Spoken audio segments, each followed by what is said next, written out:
Mövzumuz təxminən 1 milyon vətəndaş 1996-cı ildə paylanmış, amma istifadə edə bilmədiyi vauçerlər, yəni çeklərlə bağlı mülkiyyət hüququnun tanınmasını tələb edir. Mövzu sosial şəbəkələrdə geniş müzakirə olunub hal-hazırda. Bəzi ekspertlər çeklərin rəqəmsal formada, blockchain əsaslı tokenlər kimi yenidən dövrəyə buraxılmasının mümkünlüyünü gündəmə gətirirlər.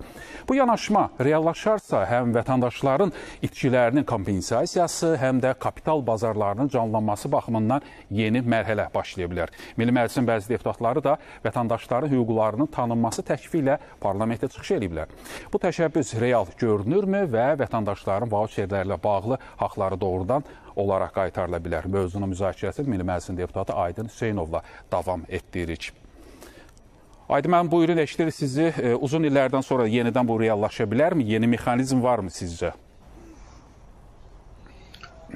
Məlumdur ki, Ulu öndərimiz Heydər Əliyevin birbaşa rəhbərliyi ilə ölkə iqtisadiyyatının inkişaf etdirilməsi üçün bir çox önəmli layihələr və proqramlar qəbul olundu. Bu proqramlar içərisində önəmli istiqamətlərdən biri də özəlləşmə prosesinin həyata keçirilməsi idi. Və o da məlumdur ki, vətəndaşlar əldə etdikləri vauçerlər vasitəsilə bu özəlləşmədə iştirak etdilər. Özəlləşmənin həyata keçirilməsi özəl sektora sahibkarlığa çox müsbət töhfəsini vermiş oldu. Və indi 1 milyona yaxın təqribən hesablamalara görə vauçerlər öz aktivliyini itiribdir. Bu həm də qanunu baxımından artıq hüquqi baxımından da bunlar aktiv deyil. Bu məsələlərin gündəmə gəlməsi və aktiv olması üçün yeni hüquqi bazanın yaradılması deməli vacibliyi ortaya çıxır. Uzun illərdir ki, Heydər Əliyevin rəhbərliyi ilə həyata keçirilən dövlət əmlakının özəlləşdirilməsi prosesində vətəndaşlara verilmiş pay çeklərinin, yəni özəlləşdirmə çeklərinin hüquqi dəyəri və istifadəsi məsələsi açıq qalır. O qeyd edib ki, bu məsələ artıq 10 minlərlə ailənin mülkiyyət hüququ və sosial təminatı ilə bağlı ciddi bir problemə çevrilib. Deyir, bizim özəlləşdirmə paylarımız, yəni miras əmlak paylarımız qanunla təsbit olunmuş hüququmuzdur. Onları satmamışıq, itirməmişik. Sadəcə dövlət bu hüquqların reallaşması üçün şərait yaratmayıb. Qanun açıq şəkildə deyir ki, bu paylar dövlət əmlakının özəlləşdirilməsində ödəmə və tədavül vasitəsi kimi işlədilməlidir. Deyir, təəssüf ki, bəzi məmurların səhlənkarlığı və ya məqsədli addımları nəticəsində bu hüquq illərlə bloklanıb. Müraciətdə qeyd olunur ki, 1995-ci ildə qəbul olunmuş dövlət əmlakının özəlləşdirilməsi haqqında qanun və Ulu Öndər Heydər Əliyevin 1996-cı ildə imzaladığı 450 saylı fərman bu sahədə hüquqi bazanı müəyyən edib. Həmin sənədlərə əsasən özəlləşdirmə prosesində dövlət əmlakının ən azı 65% vətəndaşların pay çekləri vasitəsilə bölüşdürülməli idi. Tahir Axundov bildirir ki, bu prinsiplər 2004-cü ildən etibarən bir sıra fərman və qaydalarla, qərarlarla pozulub, nəticədə isə vətəndaşların qanunla verilmiş hüquqlarının həyata keçirilməsi qeyri-mümkün olub. Qrupun üzvlərinin sözlərinə görə həmin dövrdə prezident administrasiyasına rəhbərlik edən Ramiz Mehdi və onun ətrafında toplanan bəzi məmurlar Heydər Əliyevin imzaladığı hüquqi sənədləri səhv formada şərh edərək və ya məqsədli şəkildə fərqli istiqamətə yönəldirərək özəlləşdirmə prosesini də ləngidiblər. Deyir, biz bunu açıq şəkildə dövlət səviyyəsində hüquqi səhv hesab edirik. Əgər bu səhv olmasaydı, bugün 42 min ailə öz haqqını tələb etmək məcburiyyətində qalmazdı. Qrupun təmsilçiləri qeyd edirlər ki, Heydər Əliyevin imzaladığı sənədlərdə açıq şəkildə göstərilir ki, özəlləşdirmə payları ödəmə vasitəsidir. Onlardan imtina və ya dayandırılma qanunla belə konstitusiyaya ziddir. Dövlət bu hüquqları qorumağa borcludur. Müraciətdə vurğulanır ki, bu məsələnin illərlə həll olunmaması dövlətin iqtisadi imicinə və sosial ədalət prinsiplərinə mənfi təsir göstərir, eyni zamanda korrupsiya üçün də zəmin yaradır. Əgər 42 min ailə bugün hüququnu tələb edirsə, deməli məsələ sırf şəxsi maraq yox, ictimai əhəmiyyətli problemdir. Biz istəyirik ki, Milli Məclis bu məsələni gündəliyinə daxil etsin, müvafiq komissiya yaradılsın, hüquqi və iqtisadi əsaslar isə yenidən qiymətləndirilsin deyib və xahişi də bundan ibarətdir ki, sözü gedən qrupun həm deputatlara, həm də kütlə informasiya vasitələrinin nümayəndələrinə müraciət edirlər və deyirlər ki, bu məsələ ictimai müzakirəyə çıxarılsın, vətəndaşların miras əmlak paylarının dəyərinin təmin olunması üçün tədbirlər görülsün. Bu məsələ nə qədər deyir yubadılırsa, bir o qədər insan haqqına çatmadan dünyadan köçür. Xalqın 65%lik payı payı qanunla xalqa məxsusdur deyir. Onu canlandırmaq, hüquqi əsasını bərpa etmək həm dövlət, həm də cəmiyyət qarşısında vicdan borc. 5000-ə yaxın insan gəlib öz hüququnu tələb etmək üçün imzaladılar. Onlardan 1000-ə yaxın şəxs iddia ərizəsini imzaladılar, digərləri isə üçüncü şəxs olaraq işə daxil olmaq istədiklərini bildirdilər. Və məhkəmə işi bilirsiniz ki, Bakı İnzibati Məhkəməsində başladı və Bakı İnzibati Məhkəməsində verdiyimiz iddia ərizəsi mümkün hesab edilmədi.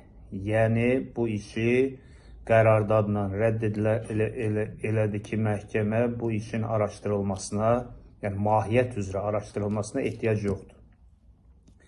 Daha sonra apellyasiya şikayəti verildi. Apellyasiya məhkəməsi də Bakı İnzibati Məhkəməsinin bu qərarını qüvvəsində saxladı. Apellyasiya məhkəməsinin qərardadından da, bunu xüsusilə vurğulamaq istəyirəm, qərardadla qərarı bir-birinə qarışdırmayaq. Qərardadından da verdiyimiz kassasiya şikayətinə Ali Məhkəmədə hardasa 7-8 ay baxıldı və ən sonda Ali Məhkəmədə öz qərardadını qəbul edərək bildirdi ki, mən apellyasiya məhkəməsinin qərardadını qüvvəsində saxlayıram. Yəni, bu işi mümkün hesab etmirəm qənaətinə gətirdi. Dolayısıyla bu qərardad olaraq bu işə son nöqtəni Ali Məhkəmə qoyması o deməkdir ki, bu iş mahiyyəti üzrə gələcəkdə araşdırıla bilər. Amma təbii ki, bununla bağlı Azərbaycan Respublikası Konstitusiya Məhkəməsinə, Ali Məhkəmənin plenumuna müraciətlərimiz və şikayətlərimiz olacaq. Dəyərli dostlar, sizdən əsas xahişimiz odur ki, bu işlə bağlı haqqınızı tələb etməyə davam edin və təbii ki, sivil qaydada, qanun çərçivəsində tələb edin və öz deputatlarınıza Milli Məclisə yazılı müraciətlər göndərin, deputatlarınızla gedib şifahi qaydada görüşün və onlara da bu barədə məlumatlar verin və bilirsiniz ki, artıq son gəlişmələrlə birlikdə 30-a yaxın deputat bu haqq tələbimizi dəstəkləyir və bu səsin, bu haqlı tələbin Cənab Prezidentə çatması ilə bağlı bütün hərəkətlər edəcəyini bildirirlər. Bu deputatların sayı daha çox olarsa, təbii ki, Milli Məclisdə bir qanun təklifi ola bilər və bunun yanında bilirsiniz ki, özəlləşdirmə ilə bağlı yeni bir qanun layihəsi var ki, həmin qanun layihəsində bu barədə bir bənd əlavə oluna bilər və dolayısıyla haqqımız öz yerini tapa bilər. Ona görə də təbii ki, burada dayanmağa ehtiyac yoxdur. Sivil qaydada öz tələblərinizi deputatlarınıza bildirin, çatdırın, öz xahişlərinizi onlara çatdırın və bildirin ki, yəni bu haqq var, özəlləşdirmə çekləri ilə bağlı, özəlləşdirmə payları ilə bağlı mülkiyyət haqqımız var və bu haqqın təmin olunması ilə bağlı bütün köməkliyin göstərilməsini deputatlarımızdan xahiş edirik. Yəni, bunu çatdırmağınız çox faydalı olacaqdır.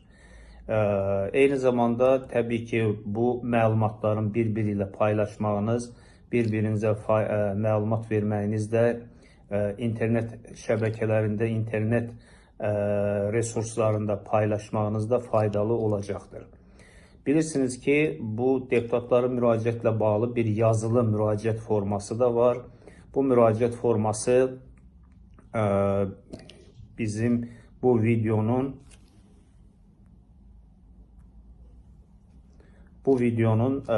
sonunda o link hissəsində əlavə olunacaq. Oradan götürə bilərsiniz. Eyni zamanda linkdə göstərilən telefon nömrəsinə WhatsApp vasitəsilə müraciət edərək də oradan da deputatların müraciətlə bağlı yazılı ərizəni əldə edə bilərsiniz. Yəni, dayanmağa, ruhdan düşməyə ehtiyac yoxdur. Haqq hər zaman tələb olunmalıdır. Haqlı işinizi hər zaman tələb edin. Təşəkkür edirəm, sağ olun.